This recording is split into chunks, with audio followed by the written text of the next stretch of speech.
Bonjour Isabelle, Bonjour Céline. bienvenue sur le plateau de Haut Débit TV. Merci. On est là aujourd'hui pour parler de toi et de ta transition professionnelle. Mais avant, j'aimerais bien que tu te présentes un petit peu, que tu nous parles de ton parcours en quelques mots, si tu veux bien. Oui, donc je suis Isabelle Baudard, ingénieure génie mécanique Oui.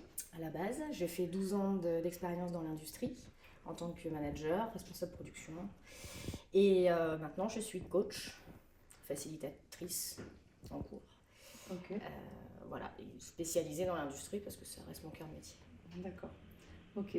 Qu'est-ce qui t'a conduite à passer de ingénieur à à coach. coach En fait, c'est de voir et de vivre tout ce qui se passe en termes de relations humaines dans les industries.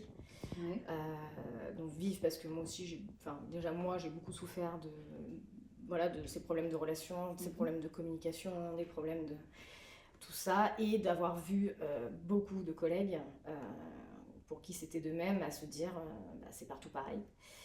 Et en fait, ce qui a fait la bascule, à un moment donné, du coup, j'étais plus vraiment en phase avec avec mes principes, avec ce que je voulais faire. J'étais plus alignée. Et grâce à Isabelle Blanc, j'ai fait une formation de développement personnel, donc Vous en mieux, qui en fait m'a éclairée sur beaucoup de choses et qui m'a permis de rencontrer des coachs et de voir le métier de coach. Ok. Et je me suis dit, mais c'est ça que je veux faire et c'est ça qu'il faut aller faire dans les entreprises pour que ça aille mieux, quoi. Donc, Ok. Ça a été ton déclencheur c'est pour. ça. Ok. Et quand on a préparé cette interview, tu m'as partagé le fait que tu avais une enfance un petit peu compliquée, avec des parents qui étaient dans l'amour, aussi bien d'eux-mêmes que de toi, mais qui avaient des difficultés psychologiques qui t'ont amené à mûrir peut-être un peu plus vite que les autres enfants, les accompagner sur des domaines qui t'étaient inconnus. Est-ce que tu penses que ça a pu te donner une certaine force ou des qualités pour justement te permettre de faire ce saut ou de choisir le coaching plutôt que de continuer à être dans la difficulté dans ton entreprise? C'est certain. Je pense que mon enfance, elle m'a construite vraiment dans ce sens-là. Parce que comme tu le dis, j'avais des parents, alors on me baignait dans l'amour, hein, s'aimaient très fort et ils m'aimaient très fort. Mais pour autant, des gros soucis de santé, de la dépression, de l'alcool, des choses qui font que pour une petite fille, c'est pas très logique. Voilà, c'est pas, je dirais pas normal, mais pas très logique, pas très dans les conventions de ce qui est censé se faire. Bien sûr. Et c'est clair que ça m'a apporté une maturité très rapidement. Et en fait, ça m'a donné je sais pas comment dire, l'envie de pas vivre comme eux dans ce sens-là, dans la difficulté, donc mais pour eux, en fait, si tu veux. C'est-à-dire que en fait, je voulais qu'ils soient fiers de moi et leur montrer que malgré les difficultés qu'ils avaient, qu'ils ont fait une enfant qui se laisserait jamais abattre, en fait, et qui arriverait à avoir une belle vie, une vie qu'ils n'ont pas pu, eux, avoir, pour plein de raisons. Hein. Et donc, oui, ça m'a donné une grosse force, mais je pense que c'est encore un leitmotiv où je me dis que dans la vie, en fait, il faut pas rester malheureux, il faut pas rester pas bien, on en a qu'une, et donc il faut, quand ça va pas, faut faire quelque chose, quoi. Oui, je te rejoins tout à fait. Voilà, et donc c'est sûr, ouais. Ok.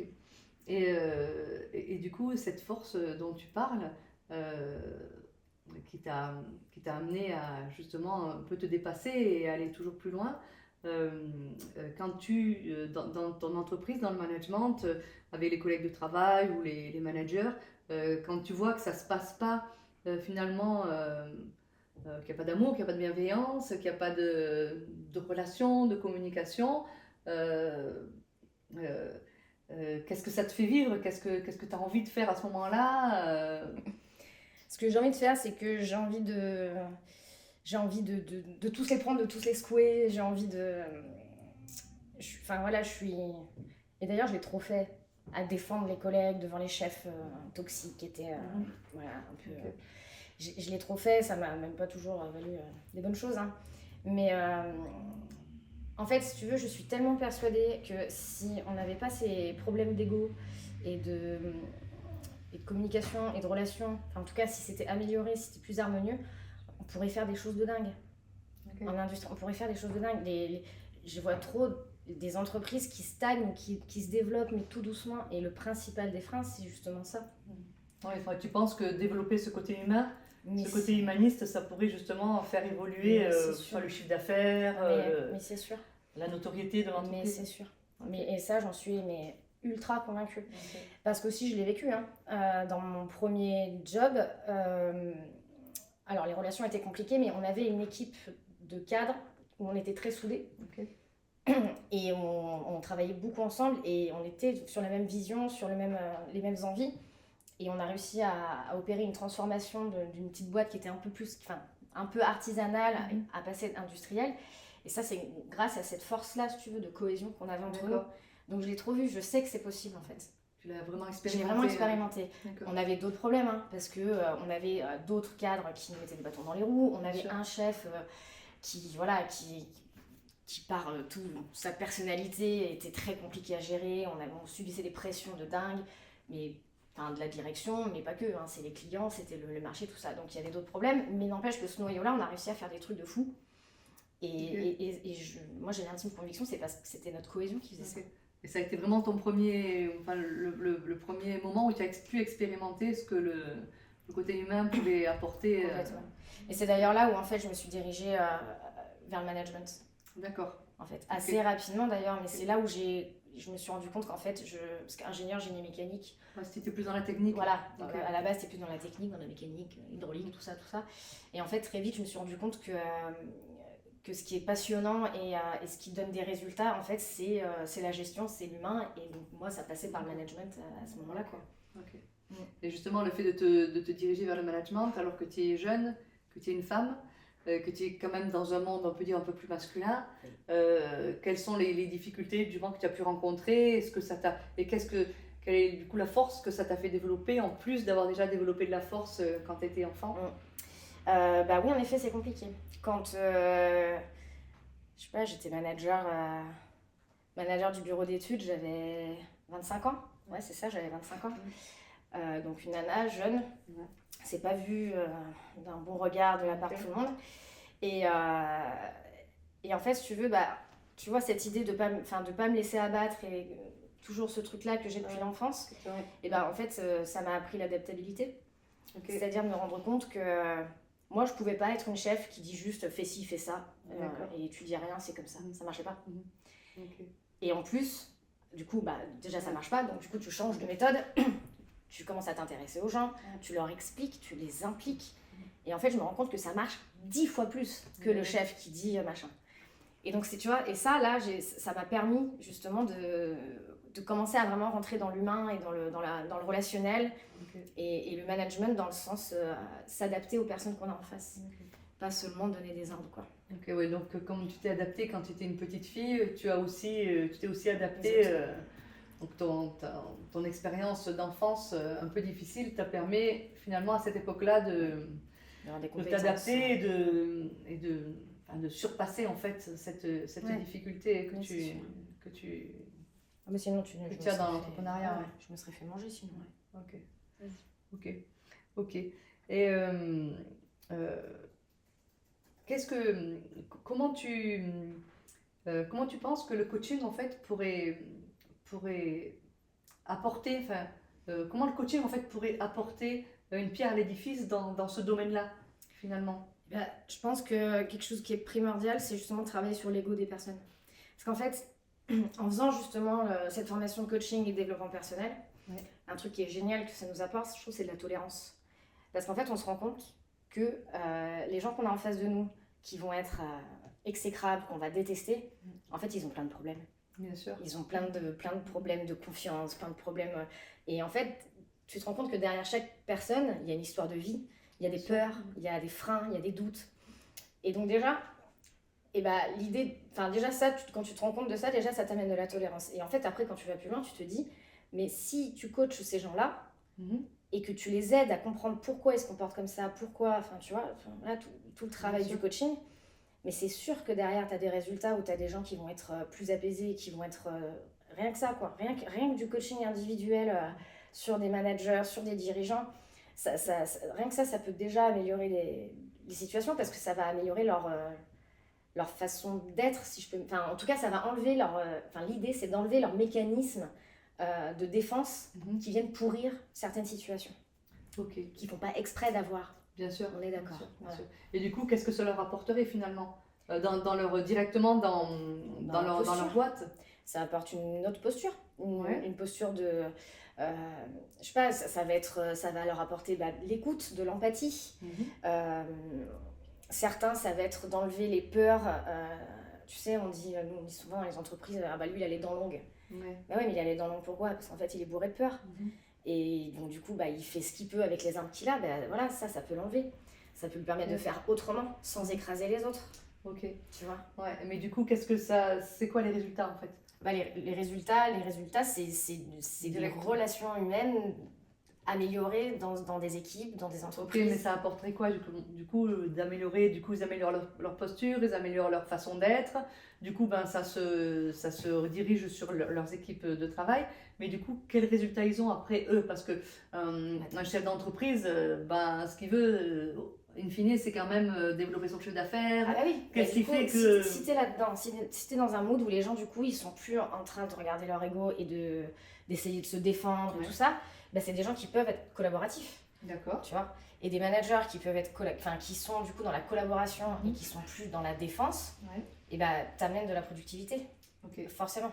Pour un dirigeant, je dis pour une entreprise, mais du coup pour le dirigeant de cette entreprise, les bénéfices, mais c'est certain.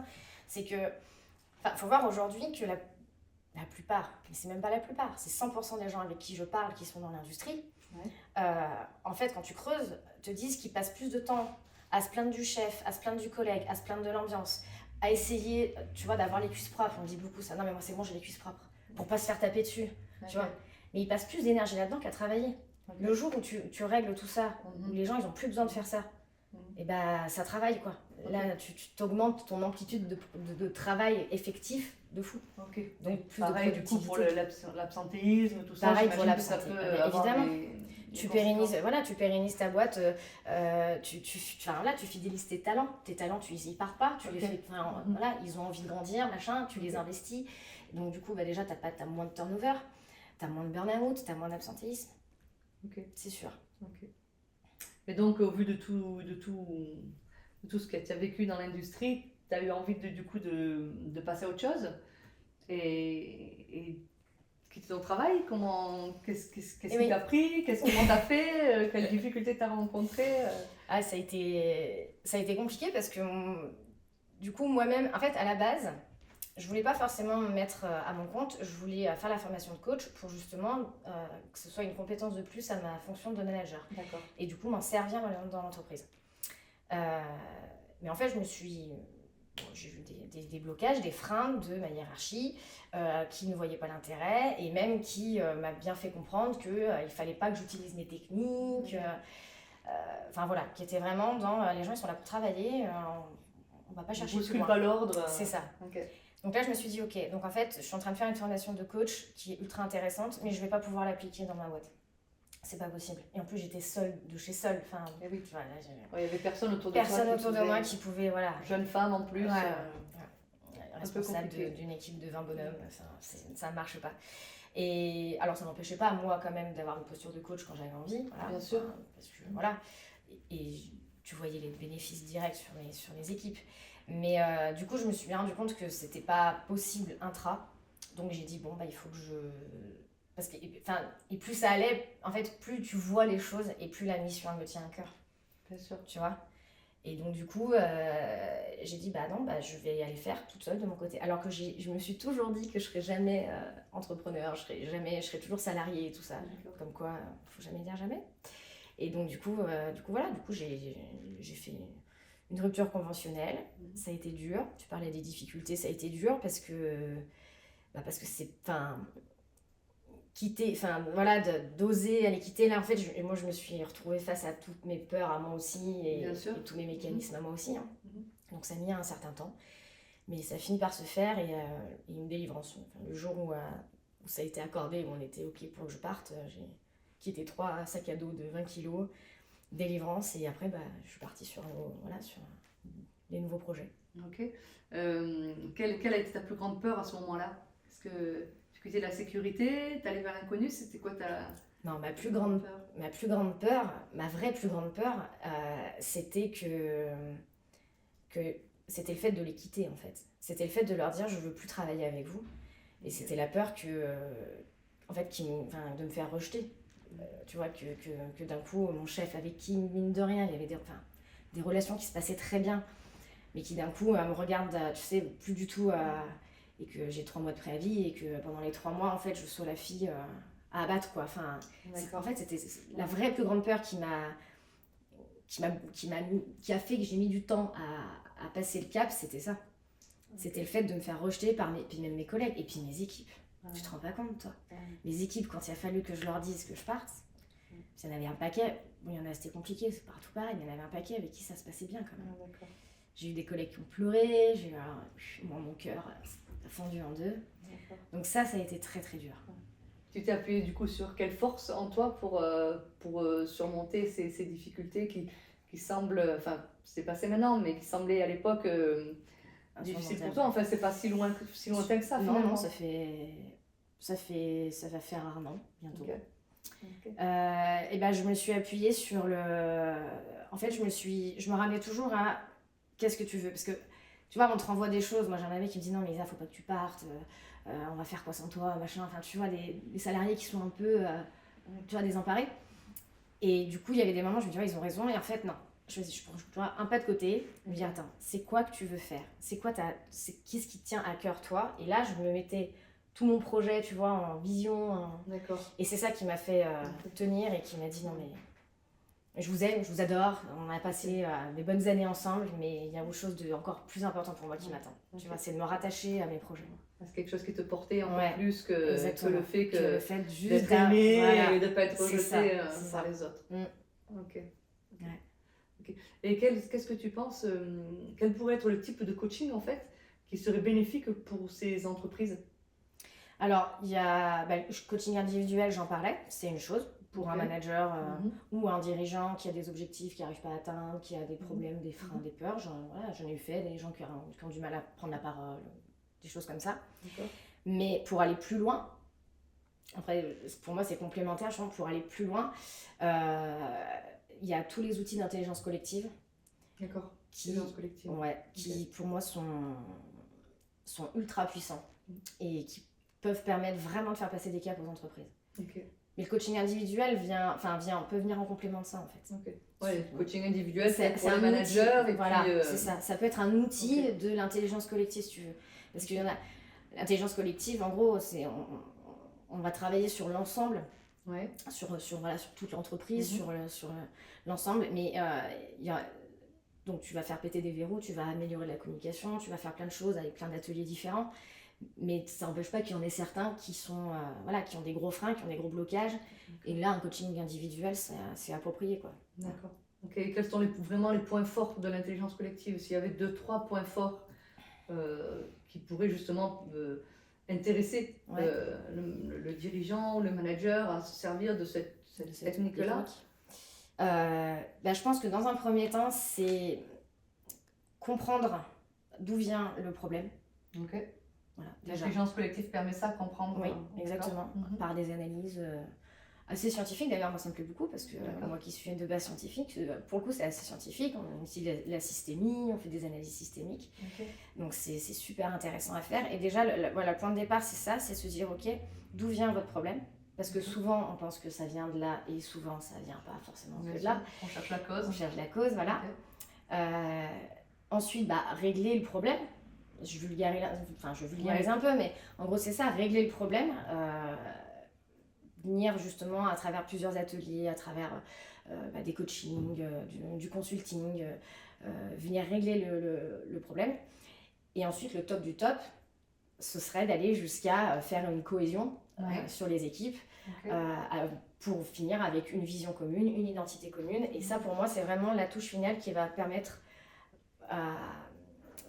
à tous les salariés, si tu veux, d'aller vraiment dans l'implication de l'entreprise, quoi. Carrément, que tout le monde... Tout le monde adhère Ok. et se sente, se sente appartenir à un groupe. impliqué dans Dans le groupe. Tu vois, ce D'accord. sentiment d'appartenance qu'aujourd'hui c'est compliqué d'avoir chez les salariés dans les industries. Et le but c'est ça. Mais d'abord régler le problème. Juste la cohésion, si tu veux, ça peut être très bien. Mais si t'as pas réglé le problème source, ça va revenir. C'est compliqué. Voilà. Ok. Donc je dirais par étape c'est ça. Trouver Ok. le problème, le régler et partir Et aller sur une plus belle loin. cohésion. Ok. Aller plus loin, c'est le top. Ok. Est-ce que tu as eu des exemples de ça? Est-ce que peut-être toi, tu as pu accompagner là-dedans ou peut-être pas encore? C'est ton but? C'est mon but. Ok. C'est mon but. Après, non, j'ai expérimenté des choses. Ouais. J'ai expérimenté même des choses sans le savoir que ça s'appelait comme ça à l'époque, comme je te disais, sur les cohésions, sur le travailler ensemble, sur la Ok. méthode de résolution de problèmes. Donc, si tu veux, c'est pas de l'inconnu total pour moi,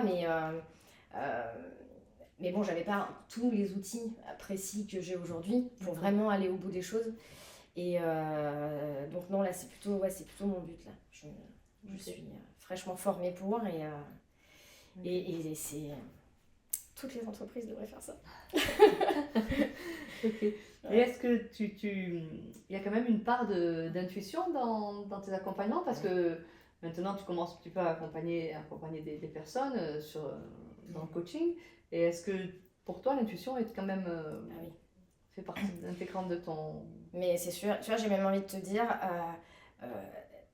même rien que si tu prends le management, tu vois, on dit c'est pas fait pour tout le monde, machin. Alors, il y a des techniques qui s'apprennent, mais mine de rien, quand tu as un feeling et une intuition sur la compréhension des gens, sans qu'ils disent juste, tu vois, en les observant, en regardant comment ils se comportent et tout ça, et en fait, ça joue, c'est un truc de fou.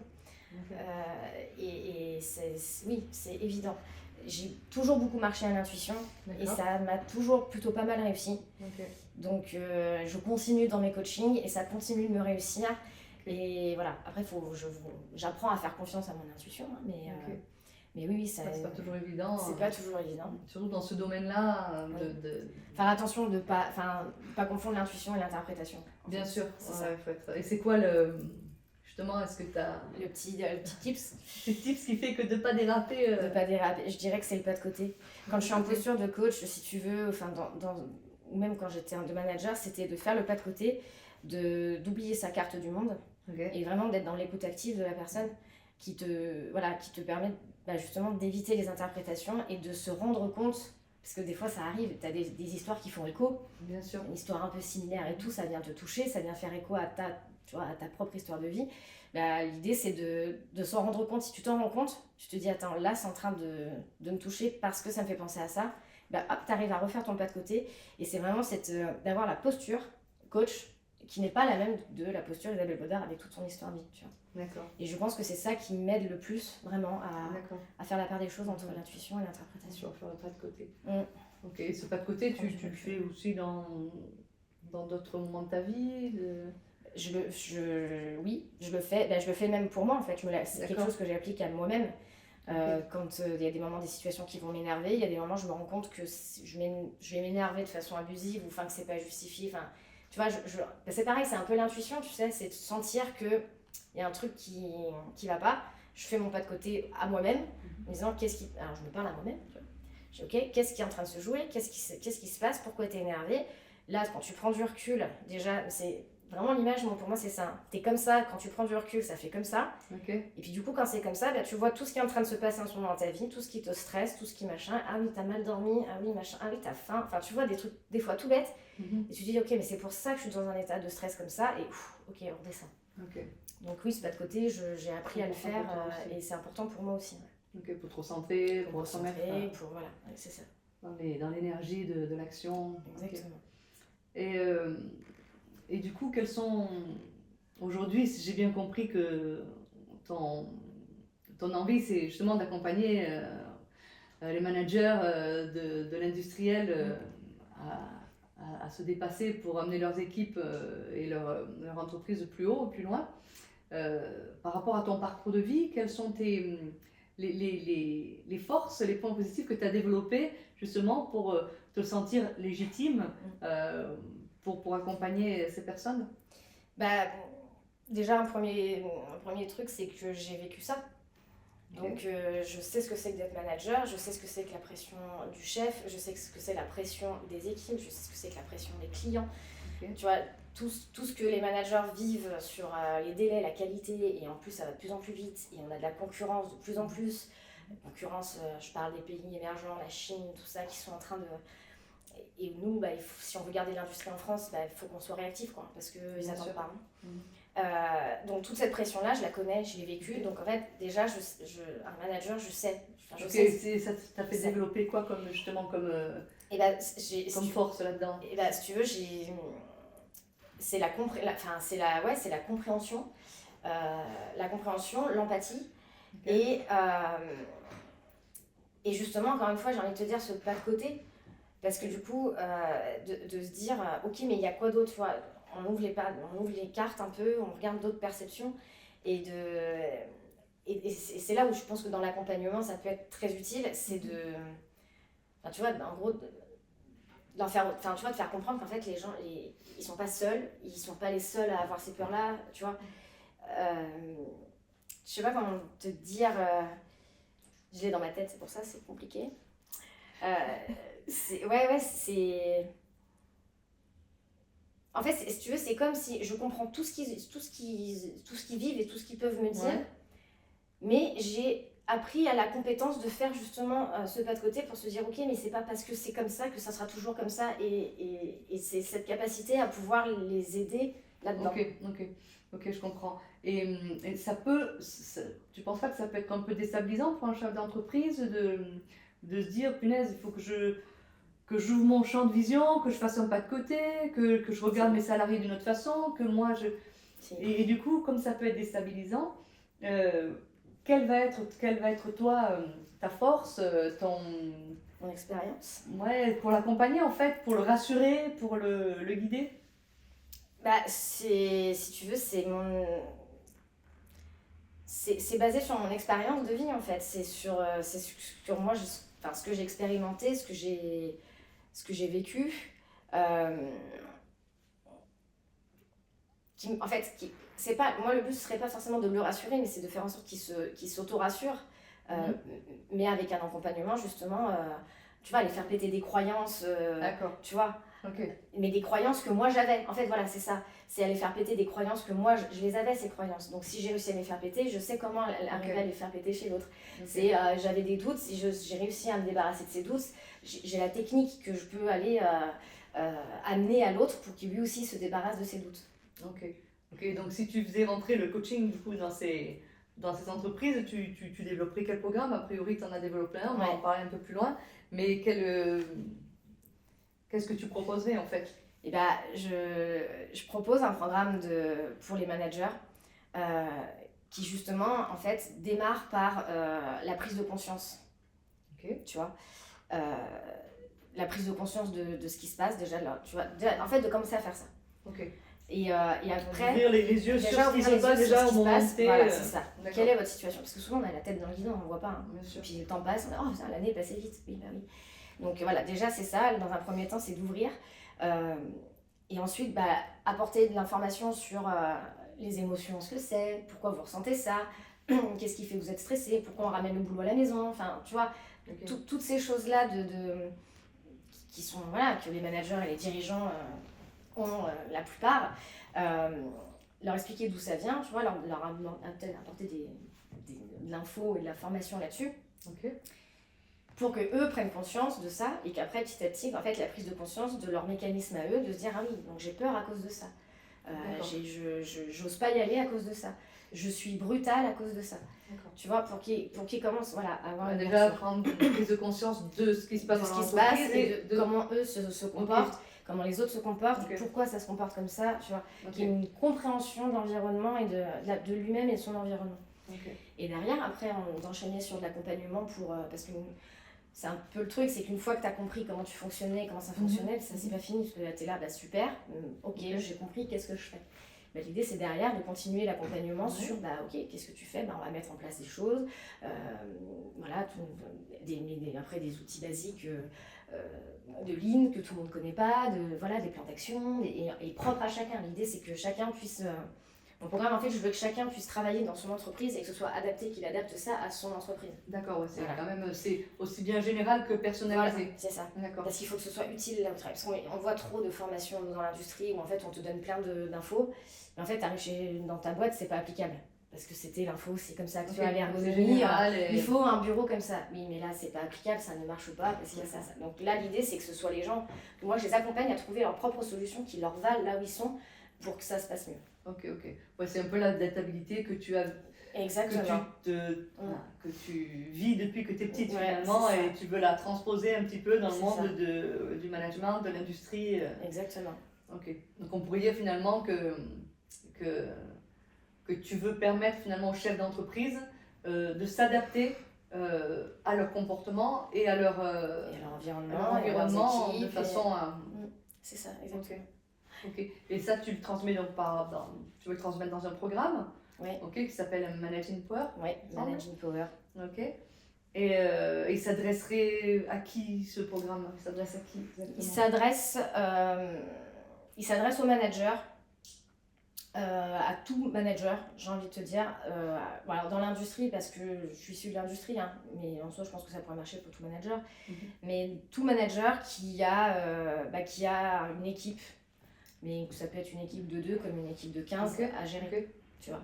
Parce que comme je te dis, l'idée c'est que ce soit la solution, de toute façon elles viennent d'eux, moi je les accompagne à trouver les meilleures solutions pour leur équipe. Donc ça peut être complètement disparate dans les industries. Donc après ça peut être les chefs de production, les responsables qualité, les chefs de bureau d'études, ça peut même être les responsables marketing, parce qu'en soi beaucoup de choses sont transposables entre ce qui se passe en production et ce qui se passe à l'administration. Donc ça peut être tout manager qui a une équipe à accompagner et qui souhaite la faire grandir et lui aussi grandir. Et quelles techniques tu vas utiliser dans ce programme? Quelles sont les techniques que tu as apprises, que tu vas pouvoir leur transmettre? Alors, les techniques, il y a plusieurs formes de pédagogie, comme la pédagogie inversée, où l'idée en fait c'est que ils vont avoir des exercices à faire. Ouais. Ensuite, ils auront le cours. Donc ça, en fait, ils vont un peu se casser les dents. Ensuite, ils vont avoir le cours et qu'ils comprennent. Parce que ça, c'est une pédagogie que moi, qui est utilisée au débit et que je trouve exceptionnelle parce que justement, elle te permet de réfléchir par toi-même d'abord. Et après, il y aura des cours. Il y aura des cours vidéo, des cours PDF. Et il y aura une classe tous ensemble.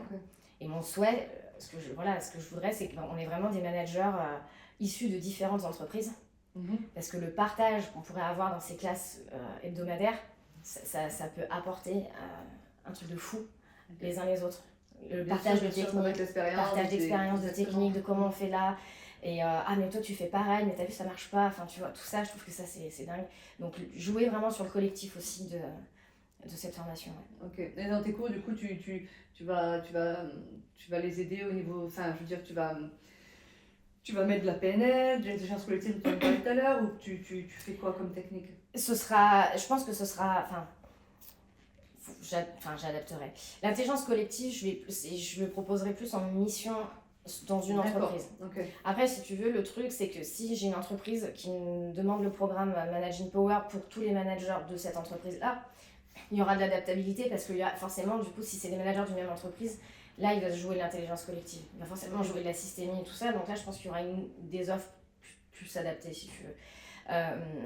Après, sinon, juste comme ça, oui, ça va être des méthodes de coaching, des méthodes de PNL et des méthodes de management que moi j'ai appris au cours de mon expérience de manager, de management visuel, sur des techniques, sur les outils du Lean. En gros, en première phase, outils, c'est coaching, questionnement, coaching d'équipe en classe, PNL, pour faire un peu la transformation de la personne en elle-même, tu vois, de la mise en conscience de ce qui se passe. Et sur la fin de partie, ce sera plus des outils mis à disposition, avec toujours l'accompagnement pour la mise en place de ces outils. Plus pragmatique. Ok, et c'est quoi le plus de ton programme, le waouh de ton programme en fait, le chef d'entreprise, le manager ou peu importe, pourrait se dire punaise, mais il me le faut, quoi. Je peux pas passer à côté d'Isabelle, quoi. Avec Managing Power, c'est pas possible. Bah, justement, alors, je pense que le plus de mon programme, c'est la première partie sur le travail sur soi-même.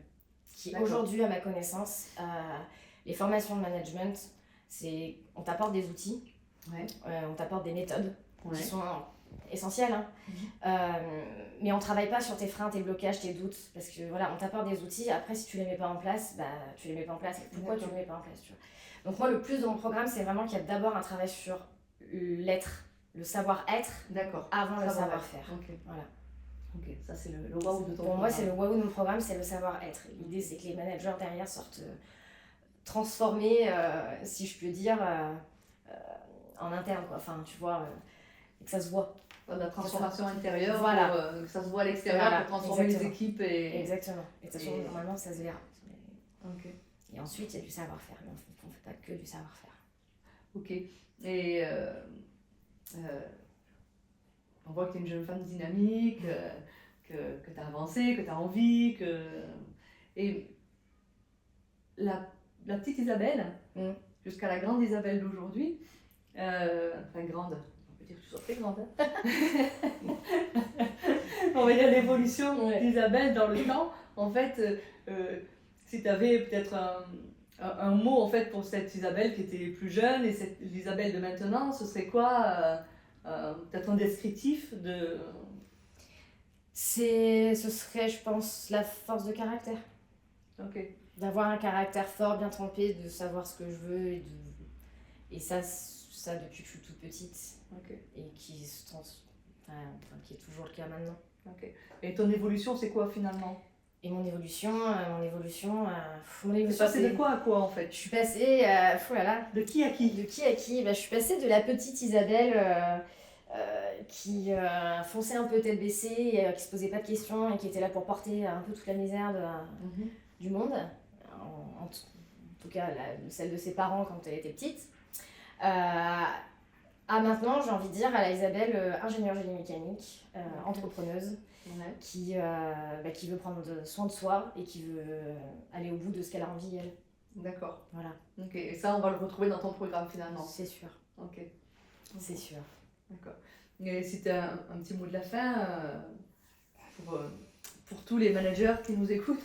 Un petit mot de la fin pour tous les managers. Toutes les femmes aussi qui se retrouvent justement dans ces difficultés de ces métiers où c'est beaucoup masculin.